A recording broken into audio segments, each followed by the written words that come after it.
അപ്പോൾ കണ്ണൊക്കെ ലെവലായിട്ടില്ല, കണ്ണുമ്പോഴൊക്കെ വീങ്ങാണ്, കാരണം ഉറക്കം ലെവലായതുകൊണ്ടേ. ഇപ്പോൾ രാവിലെ വിളിച്ചിട്ട് മോട്ടറിൽ വെള്ളം കയറില്ല എന്ന് പറഞ്ഞിട്ടൊരു കോൾ വന്നിട്ടുണ്ടായിരുന്നു. അതിൻ്റെ പ്രഷർ ഇപ്പോൾ നമുക്ക് വന്നുകൊണ്ടിരിക്കുകയാണ്. കാരണം ഞാനിപ്പോൾ ഒരു ഗ്ലാസ് കട്ടൻ ചായ കുടിച്ചിട്ട് ഇറങ്ങാൻ പോകാം കേട്ടോ. അതിനടക്കം സമയം കിട്ടിയില്ല, അതിനിപ്പോൾ നിർത്തിയിട്ട് പോവുകയാണ്. അതൊക്കെ തന്നെയാണ് നമ്മുടെ പ്ലംബറും ഇലക്ട്രീഷ്യൻ്റെ ഒക്കെ ഒരു ജീവിതം. നമുക്ക് ജസ്റ്റ് അവിടെ പോയിട്ട് കാണാം. 5 മിനിറ്റ് കൊണ്ട് നമ്മൾ പാഞ്ഞെത്തി നോക്കുന്ന സമയത്ത് വാട്ടർ ടാങ്ക് ഫുൾ എന്നാണ് ഡിസ്പ്ലേയിൽ എഴുതി കാണിക്കുന്നത്. ഇത് ഓട്ടോമേഷൻ ചെയ്തൊരു മോട്ടറിൻ്റെ സിസ്റ്റമാണ്. നമ്മൾ നേരത്തെ യൂട്യൂബിലൊക്കെ ഇട്ടുണ്ടായിരുന്നു. 2-2.5 വർഷമായിട്ട് യാതൊരു കംപ്ലൈൻ്റ് ഒന്നും ഇല്ലാത്തൊരു സിസ്റ്റമാണ്. നോക്കുമ്പോൾ എന്താ വെച്ച് കഴിഞ്ഞാൽ ഒന്ന് റീസെറ്റ് ചെയ്തപ്പോൾ സംഭവം മോട്ടർ ഓണായി, യാതൊരു കംപ്ലൈൻറ്റും ഇല്ല കേട്ടോ.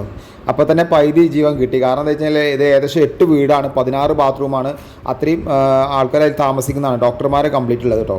അപ്പോൾ തന്നെ ശരിയാക്കിയപ്പോൾ മനസ്സമാനായി. അങ്ങനെ തന്നെ ഒരു ഷോപ്പിൽ പോയിട്ട് ഒരു ചായയും കുടിച്ച് ഇരിക്കുന്ന സമയത്താണ് ഇതിനെക്കാട്ടിലും വലിയൊരു കംപ്ലയിൻറ്റ് വന്നത് കേട്ടോ. അപ്പോൾ എന്തായാലും അത് നെക്സ്റ്റ് വീഡിയോ വരുന്ന കേട്ടോ.